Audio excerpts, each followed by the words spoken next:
వినబడుతుంది. శుక్లాంబరధరం విష్ణుం శశివర్ణం చతుర్భుజం ప్రసన్నవదనం ధ్యాయేత్ సర్వవిఘ్నోపశాంతయే అగజానన పద్మార్కం గజాననమహర్నిశం అనేకదంతం భక్తానాం ఏకదంతం ఉపాస్మహే వాగీశాజ్యాస్తు సర్వార్థానాముపక్రమే యన్నత్వా కృతకృత్యాశుస్తన్నమామి గజాననం శారదా శారదాంబుజవదనా వదనాంబుజే सर्वदा सर्वदा अस्माकं सन्निधिं क्रियात् गुरुर्ब्रह्मा गुरुर्विष्णु गुरुर्देवो महेश्वरः गुरुः साक्षात् परं ब्रह्म तस्मै श्रीगुरवे नमः शरदिन्दुविकासमन्दहासां स्फुरदिन्दीवरलोचनाभिरामाम् अरविन्दसमानसुन्दरास्याम् अरविन्दासनसुन्दरीं वासे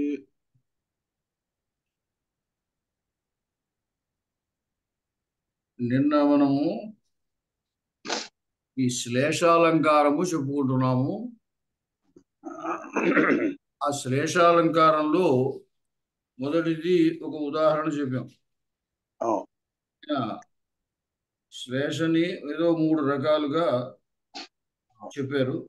దాంట్లో ఒక రకం ప్రాకరణిక అప్రాకరణికములకు చెప్పినటువంటి సందర్భంలో అది ధ్వనికి ఉదాహరణ అవుతుంది. అంచేది ఇక్కడ ఇక్కడ ఉదాహరణగా చూపిస్తారు.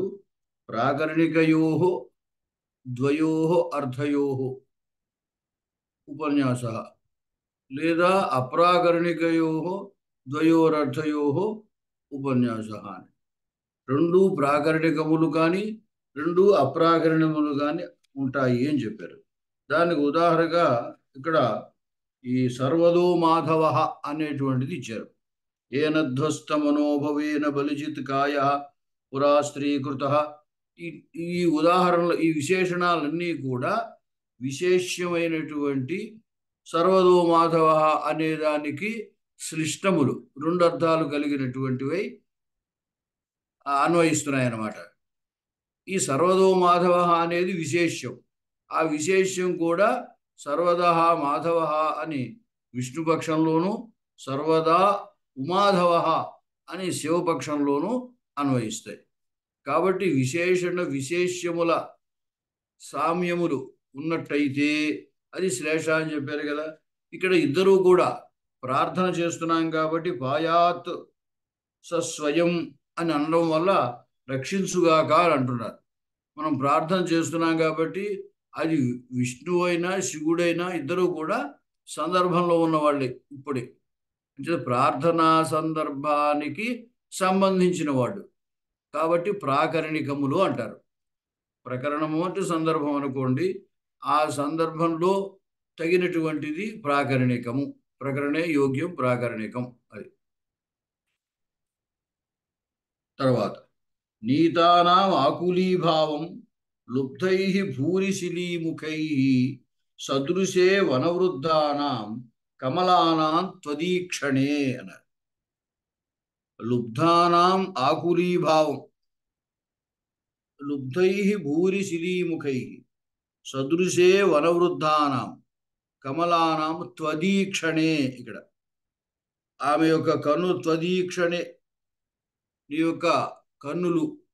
ఇక్కడ ఈక్షణ శబ్దం నపుంసకలింగం కాబట్టి 2 కళ్ళు ఉంటాయి కాబట్టి ఈ క్షణే అని పెట్టి ఏ క్షణం ఏ క్షణే ఏ క్షణ అని అది అంటే సప్తమిగా అనుకోకూడదు. అందుకోసం త్వదీక్షణే నీ 2 కన్నులు అనమాట.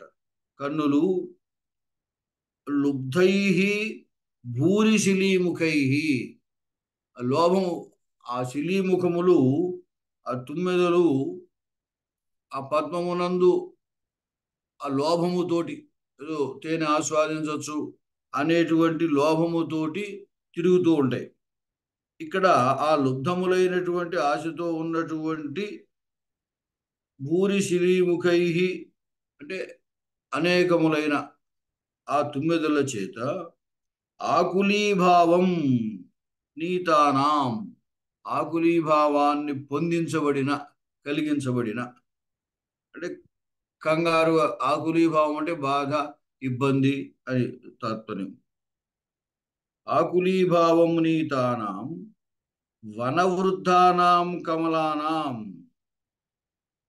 వన అనే శబ్దానికి నీరు ఏదో ఉంది అక్కడ,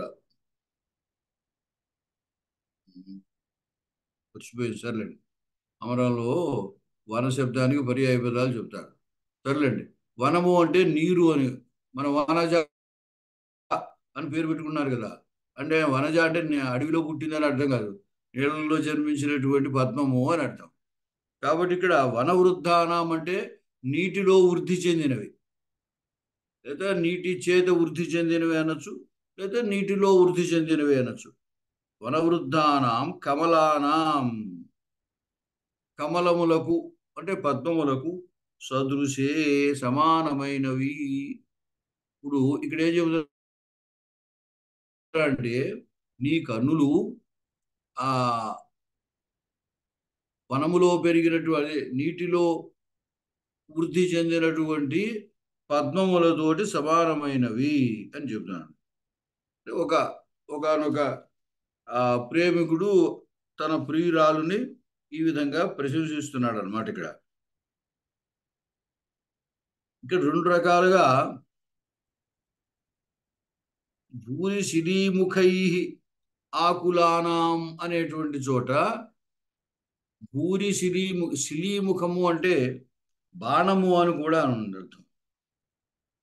లుబ్ధ అనే శబ్దానికి లుబ్ధుడు అంటే కిరాతకుడు, వేటగాడు అనేటువంటి అర్థం కూడా ఉంది. అంచేత లుబ్ధై భూరి శిలీముఖై అన్నప్పుడు ఆ వేటగాళ్ళ చేత అనేకములైన వాళ్ళు వదిలేటువంటి బాణముల చేత ఆకులీభావం నీతానాం, ఇబ్బందిని పొందినటువంటి, ఆకులీభావాన్ని పొందించబడినటువంటి వనవృద్ధానాం. ఇక్కడ వనవృద్ధములు అంటే వనములో పెరిగినవి అని అర్థం. ఒక అర్థమేమో నీళ్లలో పెరిగినవి అని, మరొక అర్థం వనములో పెరిగినటువంటివి అని. అటువంటి కమలానాం, ఈ కమల అనేటువంటి శబ్దమును కూడా ఆ లేళ్ళు అని అర్థం ఉందిట. మామూలుగా పద్మము అని అర్థం ప్రసిద్ధం అనుకోండి, ఈ లేళ్ళు అని అర్థం ఉందిట. అందువల్ల ఏమైంది, కమలానాం సదృశే, కమలములకు సదృశమైనది అన్నట్టు. ఇక్కడ ప్రస్తుతం ఏమిటి, ప్రాకరణికమైన అర్థము ఏమిటంటే ఆమె యొక్క కన్నులను వర్ణించడం, ఆమె యొక్క కన్నుల్ని వర్ణించడం అనేది ప్రాకరణికం. లేడీ యొక్క లేళ్లను లేళ్ల యొక్క సామ్యాన్ని చెప్పడము, అదే అంటే మృగముల యొక్క కథ. ఆ మృగములు వనవృద్ధములైనటువంటి మృగములు అని తీసుకోవడం అనేది అప్రాకరణికం అవుతున్నాడు. చూడండి, నీతానాం ఆకులీభావం లుబ్ధై భూరిశిలీముఖై సదృశే వనవృద్ధానాం కమలానాం త్వదీక్షణే.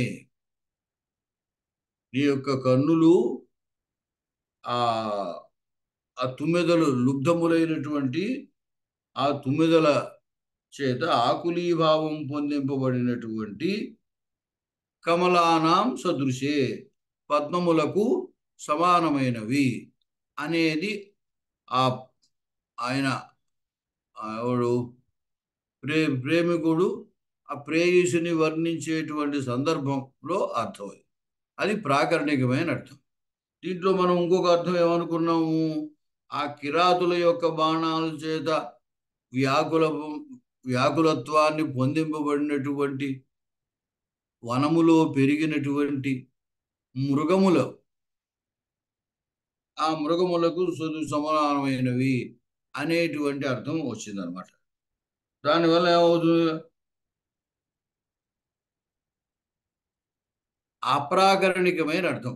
వనంలో పెరిగిన మృగాల గురించి చెప్పింది అప్రాకరణికమైన అర్థం. తర్వాత ఇంకొకటి ఇస్తాడు, స్వేచ్ఛోపజాత విషయోపి నయాతి వక్తుం దేహీతి మార్గణశతైశ్చ దదాతి దుఃఖం మోహాత్ సమాక్షిపతి జీవితమప్యకాండే కష్టం మనోభవ ఈశ్వర దుర్విదగ్ధ. ఈశ్వర దుర్విదగ్ధ స్వేచ్ఛోపదార్థ విషయ. ఈశ్వరుని చేత కొట్టబడినటువంటి వాడు, దెబ్బతిన్నటువంటి వాడు, లేదా ఈశ్వర దుర్విదగ్ధుడు అనేటువంటి చేత తనకి స్వేచ్ఛగా చేసేటువంటి స్వభావము కలిగినటువంటి వాడు. అయితే దుర్రని అనడం చేత చెడ్డ పనులు చేసేటువంటి వాడు అని అర్థం. కాబట్టి ఈశ్వర దుర్విదగ్ధ అంటే చెడ్డవాడైనటువంటి, ఈశ్వర శబ్దానికి రాజు అని కూడా అర్థం. అంటే చెడ్డవాడైనటువంటి రాజు. ఈశ్వర దుర్విదగ్ధ అంటే స్వేచ్ఛోపజాత విషయ అపి అంటే స్వేచ్ఛగా సంపదలు కలిగి ఉన్నటువంటి వాడై, అంటే అనేక సంపదలు ఉండడం చేత తాను స్వేచ్ఛగా ఖర్చు పెట్టుకోవడానికి ఎటువంటి ఇబ్బందులు లేవు అటువంటి వాడు. అందుచేత స్వేచ్ఛోపజాత విషయ అపి స్వేచ్ఛగా తన ఇష్ట ప్రకారంగా కలిగినటువంటి ఉన్నటువంటి విషయము కలిగిన వాడు. ఈ విషయ శబ్దానికి ఇంతకుముందు కూడా అర్థం చెప్పుకున్న మామూలుగా అలంకారికంగా ఉపమాన ఉపమేయములు అని కాకుండా ఇంద్రియగ్రాహ్యములైనటువంటి విషయాలని ఇక్కడ విషయములుగా తీసుకున్నాడు. అలాగే మార్గణశతైశ్చ దదాతి దుఃఖం. మార్గణశతై, మార్గణము అనే దానికి బాణం అని ఒక అర్థం ఉంది. మార్గణా అంటే వీళ్ళు యాచకులు అని అర్థం ఉంది. ఎందుకంటే మార్గణ శబ్దం మృగ అన్వేషణే అని వెతుక్కోవడం. వాళ్ళు మనకి ఎవరు దానం చేస్తారా, ఎవరు ఇస్తారా అని వెతుక్కుంటూ ఉంటారు. కాబట్టి మార్గణ శబ్దానికి యాచకులు అనేటువంటి అర్థం కూడా వచ్చింది. చేత మార్గణశతై అనేకులైనటువంటి యాచకుల చేత దేహి ఇతి వక్తుం నయాతి. అంటే అతని దగ్గరికి ఎవరు కూడా దానం చేయమని దేహి అని అంటారు కదా. దానం చేసేటప్పుడు దానాన్ని అడుగుతున్నాడు యాచకుడు కాబట్టి ఆ అడిగేటప్పుడు దేహి అంటాడు. ఎవరి దగ్గరికి వెళ్ళి దేహి అనలేదని ఇప్పుడు లోక వ్యవహారంలో కూడా వాడు ఎవరిని దేహి అనలేదంటాడు. అంటే ఎవరి దగ్గర ఏమీ తీసుకోకుండా అంతా స్వతంత్ర ప్రతిపత్తితోటి బతికేటువంటి వాడిని అలా అంటూ ఉంటారు. అయితే ఇక్కడ యాచకులు దేహి అని అంటారు. అయితే ఈ యాచకులు పాపం ఆ రాజు దగ్గరికి వెళ్ళడానికి లేదు. ఎందువల్ల లేదంటే ఆయన దుర్మార్గుడైన రాజు అనమాట. అది దేహి ఇది వక్తుం నయాతి అంటే రాజు అనేక సంపదలతో కూడి ఉన్నవాడు, స్వేచ్ఛా ప్రవృత్తి కలిగినటువంటి వాడు అయినప్పటికీ అతని దగ్గరికి ఈ యాచకుల సముదాయము మార్గణ శతై అని అన్నాడు. ఆ శత శబ్దం అంటే వందాన్ని ప్రత్యేకించి కరెక్ట్గా 100 అని లెక్కే కాదు, ఎక్కువ మంది అని అర్థం. ఆ యాచకుల సముదాయం చేత దేహి అని అడగడానికి కూడా వీలు లేకుండా అతని దగ్గరికి వెళ్ళలేట. ఎందువల్ల అంటే చేచోపజాత విషయోపి నయాతి వక్తం దేహి ఇతి మార్గణశతైశ్చ దదాతి దుఃఖం. అది వాడు దుష్టుడవడం చేత ఏమవుతుంది, వీళ్ళకి దుఃఖాన్ని ఇస్తాడు. దదాతి దుఃఖం, ధనాన్ని కాదు దుఃఖాన్ని ఇస్తాడు. మోహాత్ సమాక్షిపతి జీవితమపి అకాండే. అతడు మోహాత్ అజ్ఞానం వల్ల అకాండే అంటే అకారణంగా అతడు జీవితాన్ని కూడా సమాక్షిపతి లాక్కుంటాడు. అంటే జీవితాన్ని లాక్కోవడం అంటే ప్రాణం తీసేస్తాడు అని అర్థం. వాడు అజ్ఞానుడు మూర్ఖుడు అయి ఉండడం చేత ఒక్కొక్కప్పుడు వీళ్ళ ప్రాణాలు కూడా తీసేస్తాడు. అందుచేత వాడి దగ్గరికి ఎవరు వెళ్ళట్లేదు. కష్టం మనోభవ ఈశ్వర దుర్విదగ్ధ. అయ్యో కష్టం అంటే ఆహా ఎంత కష్టం వచ్చింది, అయ్యో ఎంత కష్టం వచ్చింది అన్న ఉద్దేశంలో కష్టం అని వాడారు. మనోభవ, మనసి భవ, మనోభవ అంటే మన్మథుడు అని అర్థం. ఆ మన్మథుడు ఈశ్వర దుర్విదగ్ధ,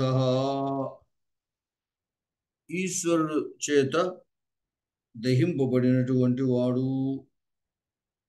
ఇక్కడ మనోభవ ఇవ ఈశ్వర దుర్విదగ్ధ, ఆయన మనోభవ ఇవ మన్మధుల్లా ఉన్నాడు అన్నాడు. అంటే ఇక్కడ రాజుకి మన్మధుడికి పోలిక చెబుతున్నాడు. రాజుకి మన్మధుడికి పోలిక చెబుతున్నాడు. రాజు పక్షంలో ఈశ్వర దుర్విదగ్ధ అంటే ఆ ప్రభుత్వం అధికారం ఉండడం చేత దుష్టమైనటువంటి పనులు చేసేటువంటి వాడు. ఈశ్వరశ్చ అసౌ దుర్విదగ్ధశ్చ అని. రాజు దుష్టుడు, దుష్టుడైన రాజు అన్నమాట. అలాగే స్వేచ్ఛోపజాత విషయ, స్వేచ్ఛగా సంపదల్ని కలిగి ఉన్నటువంటి వాడు. దేహీది మార్గణశతైశ్చ వక్తుం నయాతి, ఆ యాచకుల చేత అయ్యా దేహి అనేటువంటి ఇప్పుడు అతని దగ్గరికి వచ్చి అనే అవకాశం లేకుండా ఉన్నవాడు. పైగా ఎవడైనా వెళితే దదాతి దుఃఖం, దుఃఖాన్ని కలగజేస్తాడు. అలాగే మోహాతు సమాక్షిపతి జీవితమప్యకాండే, వాడు అజ్ఞానం వల్ల ఒక్కొక్కప్పుడు అకారణంగా ప్రాణాలు తీస్తాడు. కష్టం, అయ్యో ఎంత కష్టం వచ్చింది. అటువంటి రాజు మనోభవ ఇవా, మనోభవుడు మన్మధుడులా లాంటి వాడు అని. మన్మధుడు లాంటి వాడు అంటే ఏమిటి? మన్మధుడు ఈ విశేషణాలు మన్మధుడికి కూడా సరిపోతాయి. ఈ మన్మధుడు ఈశ్వర దుర్విదగ్ధ అంటే ఈశ్వరుని చేత దహింపబడిన వాడు అని ఇక్కడ అర్థం. అలాగే స్వేచ్ఛోపజాత విషయ, ఆయన మన్మధుడికి ఇక్కడికి వెళ్ళొచ్చు అక్కడికి వెళ్ళకూడదనే లేదు. అందరి హృదయాల్లోనూ కూడా ప్రవేశింపగలిగినటువంటి స్వేచ్ఛ అయినటువంటి తన ఇచ్చ ప్రకారము ప్రవర్తింపగలిగినటువంటి వాడు. అలాగే మార్గణశతైశ్చ దేహీతి వక్తుం నయాతి అని. ఇక్కడ మార్గణులు అనేటువంటి శబ్దానికి వేరే అర్థం వస్తుంది. మార్గణం అనే శబ్దానికి మృగ్యతే అనేనా ఇది మార్గణ అని బాణము అని అర్థం. ఎందుకంటే బాణము లక్ష్యాన్ని వెతుక్కుంటూ వెళుతుంది. ఆ లక్ష్యాన్ని వెతుక్కుంటూ వెళుతోంది కాబట్టి దానికి మార్గణం అనే పేరు వచ్చిందనమాట. అయితే మన్మధుడి దగ్గరికి వెళితే ఏమవుతుంది? ఆయన పూల బాణములతోటి కొడతాడు కాబట్టి అనేక బాణముల చేత కొడతాడు. ఇక్కడ మార్గణశతై అలా దానివల్ల దుఃఖం దదాతి, ఆ దుఃఖాన్ని అతడు కూడా మన్మథ సంబంధమైనటువంటి దుఃఖాన్ని కలగజేస్తాడు. అంతేకాకుండా ఈ ప్రేమ అనేటువంటిది ఏమవుతుందంటే మొదట్లో ఏదో కాస్త బాగున్నట్టుగా అనిపించినా అది ముదిరే కొద్ది బాధలను కలగజేస్తూ ఉంటుంది. అది అజ్ఞానము మోహాన్ని కలగజేస్తుంది. మామూలుగా రాజుపక్షంలో అయితే అజ్ఞానం అన్నాము, ఇది మోహాన్ని కలగజేస్తుంది. స్త్రీ పట్ల పురుషుడికి, పురుషుడి పట్ల స్త్రీకి ఈ ప్రేమ అనేటువంటిది విపరీతమైన మోహాన్ని కలగజేస్తుంది. అలాగే ఒక్కొక్కప్పుడు వాళ్ళకి వియోగం జరిగినట్టయితే అర్ధాంతరంగా ప్రాణాలు కూడా పోయేటంతటి విశేషం అన్నమాట. ఆ ప్రేమ అటువంటిది అని చెబుతున్నాడు అనమాట. ప్రాణాలు కూడా లాగేసుకుంటాడు. వీడెవడు? ఆ మన్మథుడు అనమాట.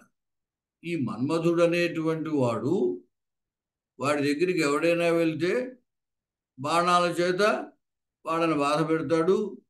అజ్ఞానం వల్ల మోహం అంటే మోహాన్ని మనకి కలుగజేస్తాడు కాబట్టి మోహం వల్ల ప్రాణాలు కూడా అకారణంగా తీసేస్తాడు అని చెప్తాడు. ఇక్కడ అంచేది ఏమైంది?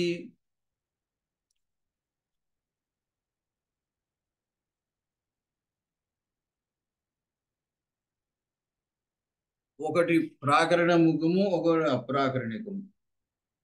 ఈ రాజు ప్రాకరణికమైన అర్థము, మన్మధుడు అప్రాకరణికమైన అర్థం.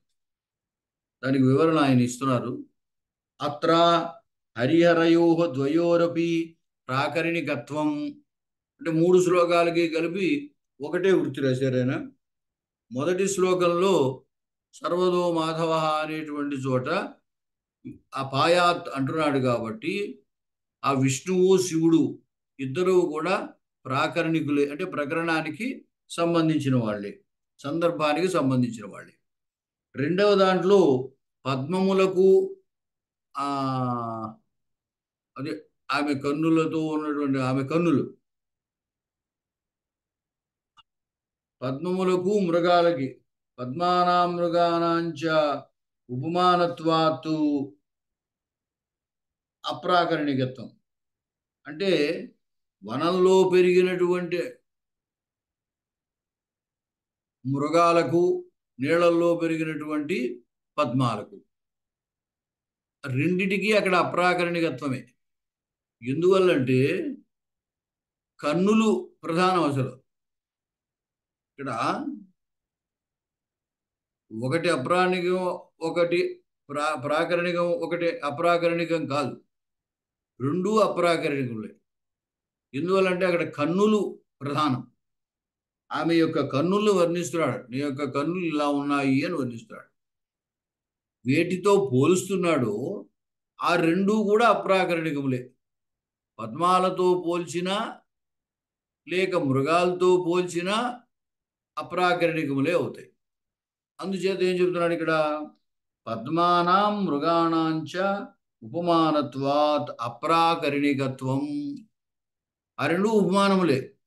ఉపమానములు అప్రాకరణికముల యందు శ్లేష. శ్లేష వల్ల ఒకటి ప్రాకరణికం, ఒకటి అప్రాకరణికం అవలే, రెండు అప్రాకరణికములే అయ్యాయి. ఎందుకంటే ఇక్కడ ప్రాకరణికములు ఆమె కన్నులు అవుతాయి. అతడు ఆమె కన్నుల్ని వర్ణిస్తున్నాడు.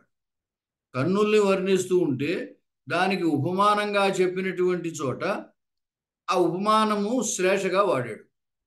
ఆ రెండు కూడా ఉపమానములు రెండు కూడా అప్రాకరణికములు అవుతాయి అన్నమాట. అలాగే తర్వాత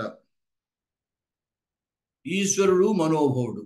ఇక్కడ ఈశ్వర శబ్దము సాక్షాత్ ఈశ్వరుడు కాకుండా రాజుగా స్వీకరించాడు. రాజుకి మన్మధుడికి సంబంధం అన్నమాట. అదే ఉపమానమేయ భావం అన్నమాట. ఒకటేమో ప్రాకరణికము, రాజు ప్రాకరణికుడు అవుతాడు, మన్మధుడు అప్రాకరణికుడు అవుతాడు.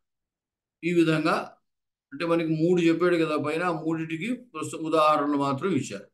అంటే మొదటి శ్లోకంలో 2 ప్రాకరణికములే, రెండవ దాంట్లో 2 అప్రాకరణికములే, మూడవ దాంట్లో ఒకటి ప్రాకరణికము, ఒకటి అప్రాకరణికము. ఏషచ శబ్దార్థ ఉభయగతత్వేన వర్తమానత్వాత్ త్రివిధః. ఈ శ్లేష అనేటువంటిది ఎలా ఉంటుంది అంటే శబ్దగతము, అర్థగతము, ఉభయగతము. అంటే కేవలం శబ్దం వల్ల శ్లేష రావటం, ఒక్కొక్కప్పుడు అర్థం వల్ల శ్లేష రావడం, ఒక్కొక్కప్పుడు శబ్దార్థములు రెండిటి వల్ల వేరొక అర్థం రావడం. అందుచేత ఈ 3 రకాలుగాను ఉంటుంది ఇది అని చెప్పాడు.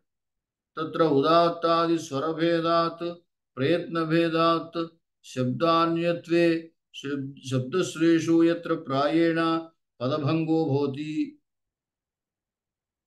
ఉదాత్తాది స్వరభేదాత్ మనకి అక్కడ ఏం చెప్తారంటే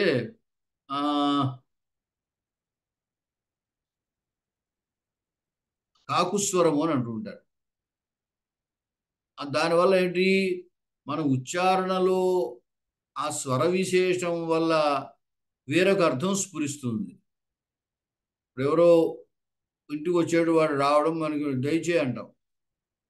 అవతల పట్ల వాడి పట్ల గౌరవంగా ఉంటే దయచేయండి అంటాం. ఈ దయచేయి అనేటువంటి ఉచ్చారణలో ఉన్న స్వరం వల్ల ఏమవుతుందంటే నువ్వు వెళ్ళు రాయంగా వెళ్ళు అని అర్థం. అలా కాకుండా మనం ఎవరైనా గౌరవంతో దయచేయండి దయచేయండి అని అంటాం, అంటే అతన్ని లోపలికి రమ్మని అర్థం. ఒకే పదం దయచేయండి అనే ఒకే పదము ఆ ఉచ్చారణ ఉదాత్తాది స్వరం అని అన్నాడు. ఆ స్వర విశేషము చేత వేరొక అర్థం వస్తూ ఉంటుంది అనమాట. దీనికి ఇదివరకు చెప్తారు, అంటే వ్యాకరణ ప్రయోజనాలు చెప్పేటప్పుడు స్వరము యొక్క ప్రాధాన్యాన్ని, వేదంలో స్వరం చాలా ప్రధానమైనది. ఆ స్వరం ప్రధానం అవడం చేత స్వరభేదం వస్తే అర్థభేదం వచ్చేస్తుంది. ఇంద్రశత్రుర్వర్ధస్వ అని ఒకటి ఉంటుంది.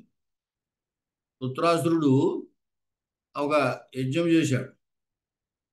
చేసి దాని నుండి కృత్య అంటారు, ఒక శక్తి, ఆ శక్తిని పుట్టించి ఆ శక్తి ద్వారా ఇంద్రుణ్ణి చంపాలి అని అనుకున్నాడు. అనుకుంటే దాంట్లో ఒక మంత్రంలో ఈ మాట ఉంది, ఇంద్రశత్రుర్వర్ధస్వ అని. ఇంద్రశత్రు అనేటువంటి చోట రెండు రకాల సమాసాలు చెప్తారు. ఒకటి, ఇక్కడ శత్రు శబ్దము మనం సాధారణంగా వాడుకునేటువంటి ఆ అర్థము కాదు. శాతయిత, చంపువాడు అని అర్థం. శత్రువు అంటే కేవలం శత్రువు అని అర్థం కాదు, శత్రు శబ్దానికి చంపువాడు అని అర్థం. అప్పుడు అర్థములో ఎలాగంటే ఇంద్రస్య శత్రుహు అన్నాం అనుకోండి, ఇంద్రుణ్ణి చంపువాడు అని అర్థం వస్తుంది. షష్ఠీ తత్పురుష చేస్తే ఏమవుతుంది, ఇంద్రుణ్ణి చంపువాడు అంటే ఈ వృత్రాసురుడు ఇంద్రుణ్ణి చంపుతాడు.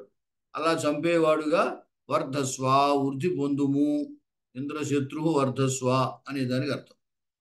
ఇదే ఇంద్రశత్రు అనే సమాసాన్ని బహువ్రీహిగా చెప్పినట్టయితే ఇంద్ర శత్రు యస్య, అంటే ఇంద్రుడు శత్రువుగా, శత్రు శబ్దానికి ఇందాక ఏమని చెప్పాం, చంపువాడు అని అర్థం చెప్పాం కదా.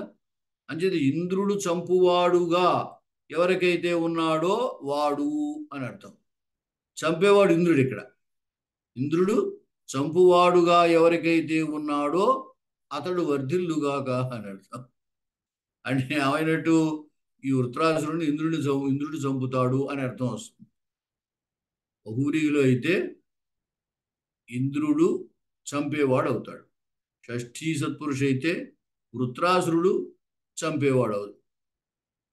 ఈ అర్థభేదము స్వరం వల్ల వస్తుంది. అందుచేత ఇక్కడ అది ఉదాత్తాది స్వరభేదం అని అందుకు రాశారు ఆయన. పదం ఉచ్చరించేటప్పుడు ఆ మంత్రములో ఆ స్వరము కనుక పొరపాటుగా ఉచ్చరిస్తే, అంటే షష్ఠీ తత్పురుషకి ఉచ్చరించవలసిన స్వరాన్ని బహువ్రీహి స్వరం కనుక ఉచ్చరిస్తే దాని అర్థం మారిపోయి మొత్తం ఆ యజ్ఞం యొక్క ప్రయోజనమే దెబ్బతింటుంది అనమాట. అది అంటే ఇప్పుడు ఏమన్నారంటే, శబ్దార్థోభయగతత్వేన వర్తమానత్వా త్రివిధ, ఈ శ్లేషం 3 రకాలు. తత్ర ఉదాత్తాది స్వరభేదాత్ ప్రయత్నభేదాచ్చ శబ్దాన్యత్వే, అలాగే ప్రయత్న భేదం కూడా ఉంటుంది. అంటే ప్రయత్న భేదం అంటే మన ఉచ్చారణలో వర్ణములకు స్థాన ప్రయత్నములు అని ఉన్నాయి. ఆ ప్రయత్న భేదం వల్ల కూడా శబ్దాన్యత్వే, ఎప్పుడే అంటే ఆ శబ్దం వేరుగా మరొక రకముగా ఉచ్చరించినట్టయితే శబ్దశ్లేషో ఎత్ర ప్రాయేణ పదభంగో భవతి, అది శబ్దశ్లేష అవుతుంది. ఆ శబ్దశ్లేష ఎట్లా ఉంటుందంటే సాధారణంగా పదభంగం, పద విభాగములో తేడా ఉంటుంది. అలా ఉన్నప్పుడే శ్లేష వస్తుంది అనమాట. ఇప్పుడు ఇందాక సర్వదో మాధవ అన్నప్పుడు పదాలను ఎలా విడదీసాము, సర్వదా మాధవ అని విడదీశాము. ఇంకొక రకంగా అయితే సర్వదా ఉమాధవ అని విడదీశాం. ఇది శబ్దభంగం అంటే ఏమవుతుంది, ఇక్కడ శబ్దముల యొక్క మార్పు వల్ల, అంటే విడవడంలో పదచ్ఛేదం, ఆ శబ్దములను విడదీయడంలో ఉన్న మార్పు వల్ల శ్లేష వచ్చిందనమాట. శబ్దశ్లేష అట్లా ఉంటుంది. ముంచమానం దినం ప్రాప్తం నేహనందీవ అరాంతికే అని ఒక శ్లోకం ఇచ్చాడు చంద్రాలోకంలో. ఒక ఆయన ఆమె కోపం వచ్చింది, తెల్లవారులో ఆమెను బతిమాలుతున్నాడు. తెల్లారుజాము అయిపోయింది, ఆవిడ కోపం మానలేదు. అప్పుడు ఆయన అంటున్నాడు అనమాట, ఏమమ్మా అదే బాబు, ఇంక నువ్వు కోపం విడిచిపెట్టు, ముంచమానం దినం ప్రాప్తం, తెల్లారిపోతుంది, తెల్లవారు ఈ కోపంతోనే సరిపోయింది అని చెప్పి నువ్వు కోపాన్ని విడిచిపెట్టు అని ఆయన బతిమాలుతున్నాడు అనమాట. ఇలా అన్నప్పుడు ఈయన ముంచమానం, మానం ముంచ అంటే కోపాన్ని విడు, దినం ప్రాప్తం పగలు ప్రాప్తమైందంటే తెల్లారిపోతోంది అన్నాడు. ఇది ఒక అర్థం. ఏ ఆమె ఎలా తీసుకుంది? ముంచ మా నందినం ప్రాప్తం అన్నాడు. ఈ మానం దినం అనే చోట మా అని విడగొట్టేసి ఈ నమ్మమ్మో దినంతో కలిపి నందినం అని, అంటే ప్రాప్తం నందినం మా ముంచ, నీ దగ్గరికి వచ్చినటువంటి ఆ ఎద్దు నందిని విడిచిపెట్టకు అని అర్థం వస్తుంది. ఈ అర్థం తీసుకుంటే ఏమైంది? ఆవిడ సమాధానం ఏం చెబుతుంది అప్పుడు? ఈ అర్థం తీసుకుని నేహ నంది నరాంతి హరాంతికి, ఆ నంది ఇక్కడ లేదయ్యా, ఈశ్వరుడి దగ్గర ఉంది అని చెప్పింది. ఆయన అడిగింది ఏమిటి, ఆవిడ తీసుకున్న అర్థం ఏమిటి, చెప్పిన సమాధానం ఏమిటి? ఆయనమో బాబు కోపాన్ని విడిచిపెట్టి తెల్లారిపోతుంది అన్నాడు. ఈ అర్థం తీసుకోకుండా ఆ శబ్దాలు విరవడంలో మార్చి ఆవిడ ఇంకొక రకంగా విరవడం చేత ఏమైపోయింది? అర్థం మారిపోయింది. దగ్గరికి వచ్చినటువంటి నందిని విడిచిపెట్టకు అన్నట్టుగా అయింది. దగ్గరికి వచ్చి నందిని విడిచిపెట్టుకుంటే అసలు నంది ఇక్కడెక్కడ ఉంది, ఈశ్వరుడి దగ్గర ఉంది కదా అంది. అందువల్ల ఏమైంది అక్కడ? అది శబ్దశ్లేష, అంటే ఆ శబ్దములు విరవడం ద్వారా వేరొక అర్థం వస్తుంది అనమాట. అది సరే. అంచేత సాధారణంగా ఇక్కడ ఏమవుతుంది? స్వరభేదం వల్ల కానీ ప్రయత్న భేదం వల్ల కానీ శబ్దము వేరొక శబ్దముగా ఏర్పడడం చేత శబ్దశ్లేష ఉంటుంది. ఇది సాధారణంగా పదభంగం వల్ల ఏర్పడుతుంది, అంటే పదచ్ఛేదంలో ఉన్న తేడా వల్ల.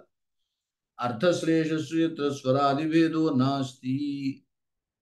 అర్థశ్లేషలో స్వరభేదం ఉండదు, ఎందుకంటే శబ్ద ఉచ్చారణ శబ్దానికే కాబట్టి స్వరం అనేది శబ్దానికే ఉంటుంది, అర్థానికి ఉండదు. అతయేవనతత్ర సభంగ పదత్వం. కాబట్టి అర్ధశ్లేషలో పదాన్ని విరవడంలో తేడా చెప్పాల్సిన అవసరం ఏమీ లేదు. ఇప్పుడు ఇందాక అక్కడ ఈశ్వర దుర్విదగ్ధ ఉందనుకోండి, ఆ పదంలో రెండర్థాలు మనం చెబుతున్నాం, కానీ అక్కడేమి పదాన్ని వేరొక రకంగా విరవలసిన అవసరం లేదు. దుర్విదగ్ధుడైనటువంటి దుష్ట స్వభావము కలిగినటువంటి రాజు అని ఒక అర్థం చెబుతాం, ఈశ్వరుని చేత దహింపబడినటువంటి వాడు మన్మధుడు అని ఒక అర్థం చెబుతున్నాం. కానీ శబ్దం అలాగే ఉంది, శబ్దంలో మార్పు ఎటువంటి, పదచ్ఛేదంలో మార్పు ఎటువంటిది లేదు. అంచేత అర్థశ్లేషం ఉన్న చోట పదభంగం ఉండదు, అదే చెప్తున్నాడు ఇక్కడ. అత ఏవనదత్ర సభంగ పదత్వం సంకలనయాతు ఉభయశ్లేషో యథా. మళ్ళీ ఇంకొకటి, రెండు మనకి శబ్ద శ్లేష అర్ధశ్లేష ఇచ్చి ఉభయశ్లేష ఉంటుంది అన్నాడు కదా, దానికి ఉదాహరణ ఇస్తున్నాడు. కూర్చో.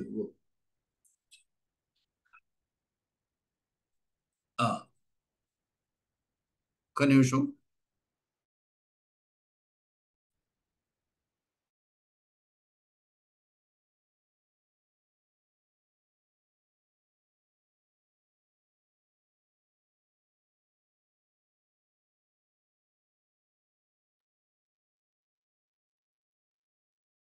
తర్వాత రక్తచ్ఛదత్వం వికచా వహంతః నాలం జలై సంగతమాదధానా నిరస్య పుష్పేషు రుచిం సమగ్రాం పద్మాం విరేజు శ్రవణాయథైవ. రక్తచ్ఛదత్వం వికచా వహంతః నాలం జలై సంగతమాదధానా.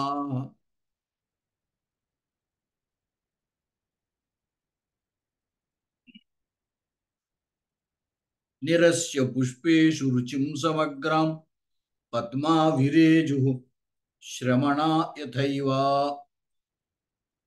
ఇక్కడ పద్మా విరేజు శ్రమణాయథైవ. శ్రమణులు అని బౌద్ధ సన్యాసుల్ని శ్రమణులు అంటారు. ఇక్కడ పద్మములకు ఆ బౌద్ధ సన్యాసులకు ఉపమాన విభావాన్ని వర్ణిస్తున్నాడు. వర్ణిస్తూ అంటే శ్లేష చూపిస్తున్నాడు. వికచాహ అంటే వికసించినటువంటివి, అలాగే రక్తచ్ఛదత్వం ఎర్రనటువంటి రేకులు కలిగినటువంటిది. రక్తచ్ఛదత్వం వహంత అంటే ఎర్రని రేకులు కలిగి ఉండడాన్ని వహిస్తూ ఉన్నటువంటివి. జలై సంగతమాదధానా నీటి చేత కలిసి ఉన్నటువంటి, సంగతం కిం నాళం, నాళము అంటాం కదా మనం. ఆ పద్మానికి కాడ ఉంటుంది కదా, కలువకి కాడ ఉంటుంది, అది నాళము అని పేరు. అంచేత అది ఎప్పుడు మనం చూస్తే చెరువులో పద్మం పైకి కనబడుతూ ఉంటుంది, ఆ కాడ లోపల నీళ్ళలోకి ఉంటుంది. అంచేత జలై సంగతం అన్నాడు. ఆ నీళ్లతోటి కలిసి ఉన్నటువంటి నాళాన్ని ఆ దధాన ధరించి ఉన్నటువంటిది, ఈ పద్మాలు ధరించి ఉన్నటువంటివి. నిరస్య పుష్పేషు రుచిం సమగ్రాం. ఈ కలువలు ఇంకా ఈ పద్మాలు ఏం చేస్తున్నాయిట అంటే పువ్వుల యందు ఆ శోభని నిరసిస్తున్నాయి. నిరస్య పుష్పేషు సమగ్రాం రుచిం నిరస్య. పూలయందు ఉన్నటువంటి శోభను సమగ్రంగా కూడా నిరసించినటువంటివై, నిరసిస్తూ.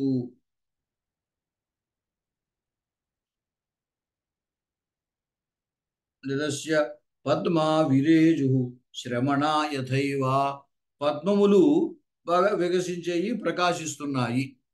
శ్రమణ యథైవ శ్రమణుల్లాగా, బౌద్ధ సన్యాసుల్లాగా పద్మాలు ప్రకాశిస్తున్నాయి అని చెప్పారు. ఇప్పుడు ఇక్కడ ఈ బౌద్ధ సన్యాసులకు కూడా ఇవి అన్వయించాలి. వాళ్ళు సన్యాసి ఎర్రని కాషాయ వస్త్రం ధరిస్తాడు, అంచేత రక్తచ్ఛదత్వం వాళ్ళకు కూడా ఉంది.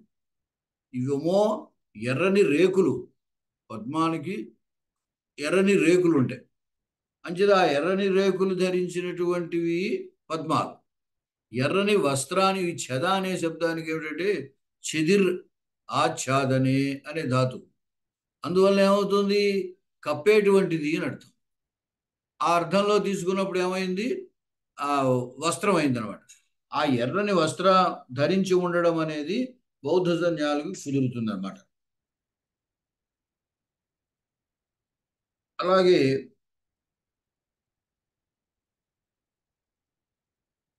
కచ వికచ. కచ కచభారము అని, కచ అనే శబ్దానికి కేశభాషము అని అర్థం. అప్పుడేమైంది, వికచ విగత కచము కలిగినవాడు అంటే కేశభాషం లేనివాడు. మరి సన్యాసులు పూర్తిగా గుండి ఏం చేసుకుంటారు కదా, అంచేత వాళ్ళకేమి కేశభాషమేమి జుట్టేమీ ఉండదు. అంచేత వికచాహ. ఇదే వికచ శబ్దానికి మనం ఆ పద్మముల పక్షంలో బాగా వికసించినవి అని అర్థం చెప్పాం. శబ్దం ఒకటే, దీనికి రెండు అర్థాలు చెప్పుకున్నాం అనమాట. అలాగే నాళం దగ్గర కూడా ఏమిటంటే నా అలం జలై అని. ఈ జలై దగ్గర లడయోర్ అభేద అని అంటారు. లా డాలకి అభేదం, అందువల్ల జలము జడము. జలై ఇక్కడ జడై అనమాట. జడై అలం సంగతం న ఆదధానా అంటే వీళ్ళు మూర్ఖులతోటి కలవరు, స్నేహం చేయరు. ఎందుకంటే వాళ్ళు సన్యాసులు కాబట్టి తమకు సంబంధించినటువంటి సన్యాసులు ఆ జ్ఞానము అటువంటి ప్రయత్నము కలిగిన వాళ్ళతో కలుస్తారు, కానీ మూర్ఖులతో వీళ్ళు కలవరు. అంటే ఇక్కడ జల శబ్దానికి జడ శబ్దానికి లడలకు అభేదం ఉండడం చేత రెండు అర్థాలు వచ్చాయి అన్నమాట. తర్వాత నిరస్య పుష్పేషు రుచిం సమగ్రాం. పూలయందు పుష్పేషు అంటే సాధారణంగా మనం పుష్పేషు అనేసరికి పువ్వుల యందు అందం. పుష్పేషు రుచిం, పుష్ప ఇషు రుచిం, పూలు బాణముగా కలిగిన వాడు మన్మధుడు. ఆ మన్మధుని యందు ఆసక్తి నిరసించినటువంటి వాడు. అంటే ఆ సన్యాసులకి ఈ సంబంధమైన స్త్రీ సంబంధమైనటువంటి కోరిక ఉండదు, దాన్ని వాడు నిరసిస్తారు. అంచేత ఇక్కడ పుష్పేషు రుచిం సమగ్రాం నిరస్య అనేటువంటి చోట ఈ ఇషు శబ్దాన్ని గ్రహించి పూలబాణములు కలిగిన మన్మధుని యందలి ఆసక్తిని పూర్తిగా నిరసించి ఆ శ్రవణులు కూడా విరేజుహు ప్రకాశించారు అని అర్థం అన్నమాట. ఇప్పుడు ఇక్కడ ఏమైంది? ఈ శబ్ద శ్లేష అర్థశ్లేషకి ఇది ఉదాహరణ. ఎందువలంటే అత్ర రక్తచ్ఛదత్వం ఇత్యాదో అర్ధశ్లేష, నాళమిత్యాదో శబ్దశ్లేష, ఉభయఘటనాయాం ఉభయశ్లేష, గ్రంథ గౌరవభయాత్తు పృథంగ్నోదాహృతం. ఇక్కడ ఉభయశ్లేష అని ఎందుకన్నాము అంటే రక్షచ్ఛదత్వం, అలాగే అది కేవలం శబ్దశ్లేష, రక్తచ్ఛదం అనేది. నాళము దగ్గర ఏమైందంటే మొదటిసారేమో అంటే పద్మముల పక్షంలో నాళం అంటే వాటికి 14 ఉండే కాడా అని అర్థం చెప్పాం. శ్రవణుల పక్షంలో నా అలం అని విడదీశాం. అంటే అక్కడ శబ్ద భంగం చేయాల్సి వచ్చింది, పదభంగం. ఆ శబ్దాన్ని అలాగే అట్టే పెడితే 2 అర్థాలు రాలేదు. రక్తచ్ఛద దగ్గర శబ్దం అలాగే ఉంది, అక్కడ ఏమి పదచ్ఛేదంలో తేడా లేదు. అలా ఉండగానే 2 అర్థాలు వచ్చాయి. నాళం దగ్గరికి వచ్చేసరికి నా అలమ్మని విడదీస్తే కానీ 2వ అర్థం రాదు. కాబట్టి అదే అలా 2 రకాలుగా దీంట్లో ఉన్నాయి. కాబట్టి ఇది ఉభయార్థ శ్లేష, అదే ఉభయశ్లేష అవుతుంది. శబ్దశ్లేష అర్థశ్లేష కూడా. ఇలా చెప్పి ఇంకా ఉదాహరణలు ఇవ్వచ్చు, కానీ గ్రంథం పెరిగిపోతోంది అని చేతి ఇంక ఉదాహరణలు ఇవ్వట్లేదు అని అన్నారు. అలంకార్య అలంకారభావస్య లోకవద ఆశ్రయ ఆశ్రయీభావేన ఉపపత్తేః రక్తచ్ఛదత్వమిత్యాదౌ అర్ధద్వయ ఆశ్రితత్వాత్ అర్ధాలంకారః, నాళమిత్యాదౌ తు శబ్దద్వయాశ్రితత్వాత్ శబ్దాలంకారోయం. యద్యపి అర్ధభేదాత్ శబ్దభేద ఇతి దర్శనే రక్తచ్ఛదత్వం ఇత్యాదావపి శబ్దాశ్రితో అయం, తథాపి ఔపపత్తికత్వాత్ అత్ర శబ్దభేదస్య ప్రతీతేరేకతా ఏకతా అవసాయాత్ నాస్తి శబ్దభేదః. నాళమిత్యాదౌ తు ప్రయత్నభేదాత్ ప్రతీతక ఏవ శబ్దభేదః. అతశ్చ పూర్వత్ర ఏవం ఏకవృంతగత ఫలద్వయాని ఏకవృంతగత ఫలద్వయ న్యాయేన అర్ధద్వయస్య శబ్దశ్లిష్టత్వం, అపరత్ర తు జితుకాష్ఠ న్యాయేన స్వయమేవ శ్లిష్టత్వం. పూర్వత్ర అన్వయ వ్యతిరేకాభ్యాం శబ్దహేతుకత్వాత్ శబ్దాలంకారత్వం ఇతి చేన్న ఆశ్రయ ఆశ్రయీభావేన అలంకారత్వస్య లోకవతు వ్యవస్థానాత్ అని చెప్పారు. ఓకే, ఏదో సాధారణమైన విషయమే ఇది, కానీ కొంచెం శాస్త్రీయంగా చర్చ చేశారు. ఇదేమిటంటే అలంకార్య అలంకార భావము అని. లోకవత్ ఆశ్రయీభావేన ఉపపత్తేః. అలంకారము అలంకార్యము. మనిషి అలంకార్యుడు, వాడికి పెట్టుకునేటువంటి ఏదో ఉంగరాలో గొలుసులో కంకణాలో ఇవన్నీ అలంకారాలు. అంటే ఈ ఉభయులకి ఆశ్రయీభావం ఉన్నది. అలాగే అర్థానికి శబ్దానికి ఆశ్రయీభావం ఉన్నది. అర్థము శబ్దాన్ని ఆశ్రయించి ఉంటుంది అన్నమాట. అందువల్ల ఇక్కడ ఏమిటి? రక్తచ్ఛదత్వం ఇత్యాదో అర్ధద్వయాశ్రిత అర్ధాలంకార. 2 అర్థాలు, ఒక శబ్దము నుండే 2 అర్థాలు వచ్చాయి. కాబట్టి ఇక్కడ అర్థాన్ని ఆశ్రయించిన శ్లేష అంటే శబ్దం వల్ల 2 అర్థాలు వచ్చాయి కాబట్టి ఇది అర్ధాలంకారం అవుతుంది అన్నారు. శబ్దాన్ని ఆశ్రయించుకునే ఒక శబ్దాన్ని ఆశ్రయించుకునే రెండు అర్థాలు వచ్చాయి కాబట్టి ఇది అర్థాలంకారం అవుతుంది. నాలం అనేటువంటి చోట నా అలమ్మని విడదీస్తే కానీ రెండు అర్థాలు రావలేదు. అంచేది అది శబ్దాన్ని ఆశ్రయించుకుంది శ్లేష పూర్తిగా. అందువల్ల అది శబ్దశ్లేష అవుతుంది, శబ్దాలంకారం అవుతుంది. అందువల్ల ఏమైంది, శ్లేషాలంకారము రెండిట్లోనూ చేరుతుంది. ఇటు శబ్దాలంకారంలోనూ చేరుతుంది, అటు అర్థాలంకారం. ఇప్పుడు ఉపమాదివన్నీ కూడా అర్థాలంకారాలే. ఉపమా రూపకం అని తీసుకున్నామే, ఆ అలంకారాలని అర్థాలంకారాలే, అవి శబ్దాలంకారాలు కాదు. మొట్టమొదట్లో మనకి చెప్పారు అనుప్రాస, శాఖానుప్రాస, వృత్యనుప్రాస, అవి శబ్దాలంకారాలు. అలాగే ఇక్కడ నాలమ్మని కేవలం రెండు అర్థాలు రావాలంటే నా అలమ్మని ఒకసారి నాలమ్మని ఒకసారి విడదీసి రెండు అర్థాలు చెబుతున్నాం కాబట్టి అక్కడ శబ్దాశ్రితత్వాత్తు అది శబ్దాలంకారంలోకి వెళుతుంది.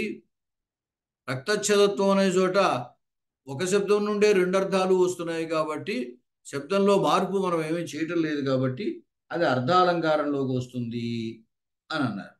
అయితే కొంతమంది ఏమన్నారంటే ఇది చెప్పి అర్థభేదా శబ్దభేద ఇది దర్శనే, శాస్త్రీయంగా కొంతమంది ఏమని ఆలోచిస్తారంటే ప్రత్యర్థం శబ్ద నివేశ, ఒక అర్థానికి ఒక శబ్దాన్ని ప్రయోగించాలి.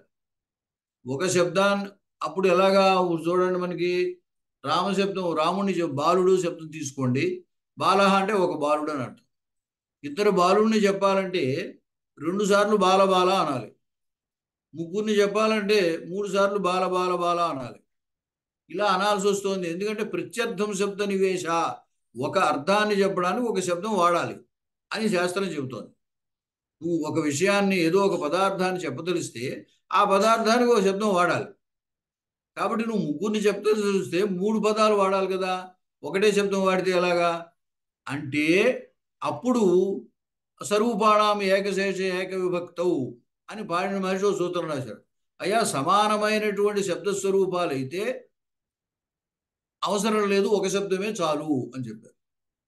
విడివిడిగా ఉన్నట్టయితే మనం చెప్పేటువంటి బాలుడినే చెబుతున్నాం, బాల శబ్దాలు మూడు వాడవలసిన అవసరం లేదు, సమానమైన శబ్దస్వరూపం కాబట్టి ఒకటి వాడితే చాలు అని. అప్పుడు ఏమైంది, ఒకటినే వాడినప్పటికీ ఒక అర్థం చెప్పడానికి ఒక శబ్దం ఉన్నట్టు అనమాట. అలాగే ఇప్పుడు శబ్దచ్ఛద అనేటువంటి దేవుడిది రక్తచ్ఛద అనేటువంటిప్పుడు మీరు రెండు అర్థాలు చెబుతున్నారు కాబట్టి అక్కడ రెండు శబ్దాలు ఉన్నట్టు, అంచేది ఇది కూడా శబ్దాశ్రితమే, అంచేది ఇది శబ్దాలంకారమే, అదేం అర్థాలంకారంలోకి వేయక్కర్లేదు అని కొంతమంది యొక్క అభిప్రాయం. అది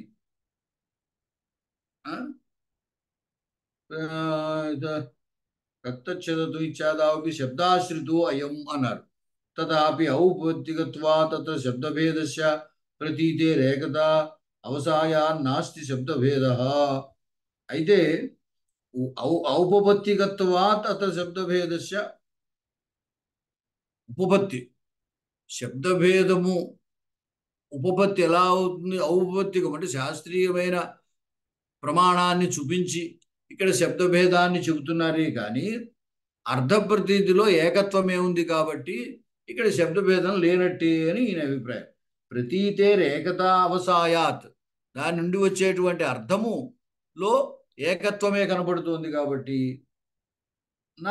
నాస్తి శబ్దభేద. నాలమిత్యాదౌతు ప్రయత్నభేదాత్ ప్రాతీతిక ఏవ శబ్దభేద. అది అక్కడ ప్రయత్నం భేదం ఉంది. ఎందువల్ల నాలమ్మ అని ఒకసారి అనాలి, నా అలమ్మ అని ఒకసారి అనాలి. అంచేది అక్కడ స్పష్టంగా శబ్దభేదం ఉన్నది. ఇక్కడ రక్తచ్ఛదే అయినప్పుడు శబ్దం రెండు సార్లు ఉచ్చరించవలసిన అవసరం లేదు, మరొకలా ఉచ్చరించవలసిన అవసరం కూడా లేదు. మనకి అర్థజ్ఞానం మాత్రం రెండు అర్థాలు కలుగుతాయి. ప్రతీతి అంటే అర్థజ్ఞానం. ఆ అర్థజ్ఞానము ఏకత్వముగా అక్కడ భాషిస్తోంది. శబ్దం రెండు సార్లు ఉచ్చరించవలసిన అవసరం లేదు, నాలం దగ్గర రెండు రకాలుగా ఉచ్చరించాలి. అందుచేత ఇక్కడ స్పష్టముగా శబ్దభేదం ఉన్నదయ్యా. పై శబ్దభేదము కేవలము శాస్త్రీయముగా కల్పింపబడిందే కానీ అక్కడ శబ్దభేదము లేదు అని ఈయన యొక్క అభిప్రాయం. అతశ్చ పూర్వత్ర ఏకవృంతగత ఫలద్వయ న్యాయేన అర్థద్వయస్య శబ్దశ్లిష్టత్వం అంచేత ఇంతకు ముందు చెప్పిన దాంట్లో అంటే రక్తచ్ఛదత్వం అనే దాంట్లో ఇప్పుడు చూడండి జంట పళ్ళు అంటుంటారు. ఒకే వృంతానికి రెండు కాయలు కాస్తాయి. మామూలుగా అయితే కాయ ఏ వృంతానికి ఆ వృంతమే కాయ ఒక్కొక్క కాయ ఉంటుంది. ఒక్కొక్క సందర్భంలో ఒకే వృంతం నుండి రెండు పళ్ళు వస్తాయి. అలాగే ఒకే శబ్దం నుండి రెండు అర్థాలు వచ్చాయి ఇక్కడ. అంచేది ఏకవృంతగత ఫలద్వయ న్యాయేన రక్తచ్ఛదత్వం అనేటువంటి దానికి శబ్దాలంకారం అనక్కర్లేదు, అర్ధాలంకారం అంటే చాలు అన్నారు. అలాగే అపరత్ర జితుకాష్ట న్యాయేన స్వయమేవ శ్రేష్టత్వం రెండో దానికి ఏదో జితుకాష్ట న్యాయేన అంటే జతు అంటే లక్క, కాష్టం అంటే కర్ర. ఆ రంగు చూస్తుంటే రెండు ఒకలాగే అనిపిస్తాయి కానీ రెండు వేరు వేరు. అలాగే నాలం దగ్గర పదము ఒకలాగే అనిపిస్తుంది కానీ అర్థం వేరు వేరు. నా అలమ్మను విడదీయాలి, అలా రెండు అర్థాలు కానీ చూడడానికి పదం ఒకలాగే అనిపిస్తుంది. అలాగే ఎలాగా జతుకాష్ట న్యాయం అన్నారు, లక్కాను కర్రాను అంటే ఆ రంగు ఒకలాగే ఉండడం చేత ఒకటే అనిపిస్తుంది అనమాట కానీ అవి వేరు వేరు. అలాగే ఇక్కడ కూడా జతుకాష్ట న్యాయం చేత అవి వేరు అని అన్నాడు. గురుగారు 7:30 అయింది. అజా వెళ్ళిపోదాం అండి. పూర్వత్రాన్వ వ్యతిరేకాభ్యాం శబ్ద హేతుకత్వాత్ శబ్ద అలంకారత్వం ఇది చెన్నా. అది అక్కడ అన్వయ పూర్వంలో రక్తచ్ఛేదం అనేటువంటి చోట అన్వయ వ్యతిరేకముల చేత శబ్దహేతుకత్వాత్ శబ్దాలంకారత్వం ఇది చేన్నా. అక్కడ అన్వయ వ్యతిరేకము అంటే ఈ అర్థము ఉంటే ఆ శబ్దం ఉంటే ఈ అర్థం వస్తుంది, ఆ శబ్దం లేకపోతే ఈ అర్థం రావట్లేదు. అన్వయ వ్యతిరేకము అంటే అది. ఆ విధంగా తీసుకున్నట్టయితే పూర్వం కూడా శబ్దాలంకారత్వమే కదా అని అంటే ఆశ్రయీభావేన అలంకారత్వస్య లోకవధు వ్యవస్థానాత్. అట్లా కాదు, ఆశ్రయీభావేన అలంకారత్వస్య లోకవధు వ్యవస్థానాత్. ఇప్పుడు ఆశ్రయీభావం అంటే రెండర్థాలు ఒకే శబ్దాన్ని ఆశ్రయించుకున్నాయి. ఇక్కడ రక్తచ్ఛదత్వం దగ్గర రెండర్థాలు ఒకే శబ్దాన్ని ఆశ్రయించుకున్నాయి. నాలం దగ్గర అలా కాదు, ఒక అర్థమేమో నాలం అనే శబ్దాన్ని ఆశ్రయించుకుంది, ఇంకో అర్థమేమో నా అలం అనేటువంటి శబ్దాలను ఆశ్రయించుకుంది. కాబట్టి రెండు ఒకలాంటివి కాదయ్యా. లోక వ్యవహారంలో కూడా ఆ అలంకారం ఆభరణం ఎవరు ధరిస్తే వాళ్ళిద్దరికే ఆశ్రయీభావం ఉంటుంది. కాబట్టి ఇక్కడ కూడా అర్ధద్వయము ఒకే శబ్దాన్ని ఆశ్రయించుకున్నాయి కాబట్టి ఇది అర్ధాలంకారమే కానీ ఎట్టి పరిస్థితులు శబ్దాలంకారము కాదు అని చెప్పారు. సరే, ఇక్కడికి ఆపేద్దామండి. ఇక తర్వాత చెప్దాము. ఆపేయండి రికార్డింగు.